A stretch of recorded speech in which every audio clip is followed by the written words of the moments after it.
And DeJounte actually mentioned it in his last interview after the Dallas game, where he kind of previewed the playing game a little bit.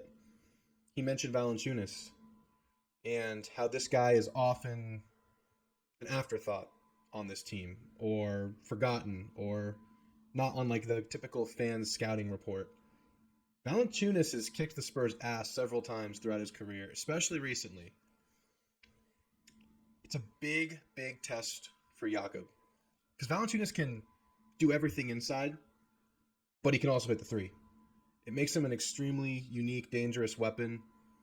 And DeJounte even alluded to the actual stat line last year in the play-in, because yes, the Spurs played against Valančiūnas in the play-in last year, much like they're about to do this year, where he had a 20 and 20.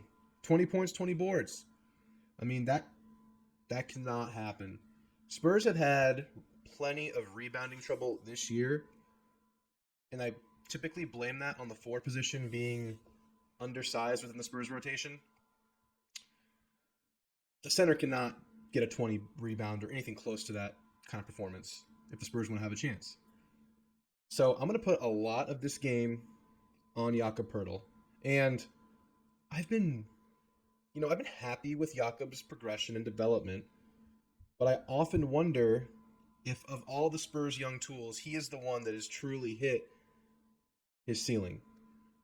Yeah, we've seen more confidence from him, we've seen more steady play, but have we really seen the movement that we've seen from other guys from Jakob? It's one game. I'm not going to cast judgment on him for one game, but I've seen Jakob disappear in some big games before. And when I say disappear, I don't mean he doesn't do anything. I just mean he doesn't, here's the buzzword, move the needle. Does Jakob move the needle? Does he need to move the needle? Does your center need to move the needle in today's day and age? I think with the structure of the Spurs roster right now, you would probably want a little bit more from a center, but I guess you could say that about every position. I just don't know if I've seen that from Jakob. So a big test for him. He'll be pulled out of the paint. He'll be tested on the boards. And Jakob Poeltl hold his own. I think that's the biggest factor of the game. Because I trust the Spurs guards and Keldon, who's kind of a guard, but not really because he plays the 4, but he's 6'5". The Spurs guards are going to do their thing. And whether they have a great game or a bad game,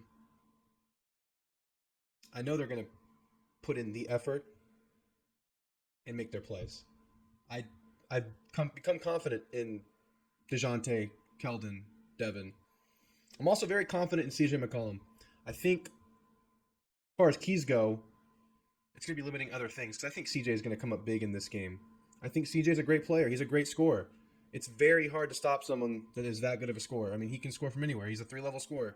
He has that nice float game. He has the 3. He has everything. He has a pull-up. He can do anything. And yes, the Spurs have some great defense. I would like to see DeJounte matched up against him, especially down the stretch. But I just expect CJ to get his own when the Spurs play him.